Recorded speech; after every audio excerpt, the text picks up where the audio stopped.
Hello বন্ধুরা, শুভ দুপুর। চলে আসলাম আজকের দুপুরের মেনু নিয়ে।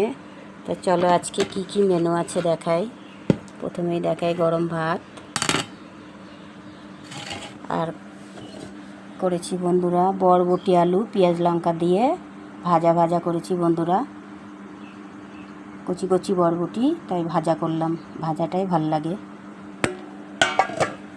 আর করেছি বন্ধুরা ডাঁটা, আলু, কুমড়ো, ঝিঙে, পটল, মিষ্টি আলু সব কিছু দিয়ে একটা নিরামিষ তরকারি। এর মধ্যে একটু ডালের বড়ি হলে কিংবা মাছের মাথা হলে খুব সুন্দর হতো, কিন্তু হাতের কাছে নেই, শুধুই করলাম বন্ধুরা। কেমন হয়েছে বলবেন।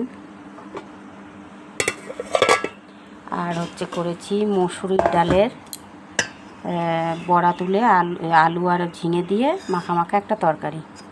কেমন হয়েছে বন্ধুরা তরকারিটা কমেন্ট করে বলবেন বন্ধুরা। ডালের বড়া তুলে ঝিঙে আলু দিয়ে একটু মাখা মাখা তরকারি করলাম, বেশি ঝোলও না, বেশি একদম শুকনোও না। আর আছে বন্ধুরা স্যালাড, লেবু আর শশা। এই ছিল আজকে আমাদের দুপুরের মেনু। কেমন হয়েছে রান্নাগুলো বন্ধুরা? ভালো লাগলে লাইক কমেন্ট শেয়ার করবেন। ভালো থাকবেন, সুস্থ থাকবেন বন্ধুরা। টাটা।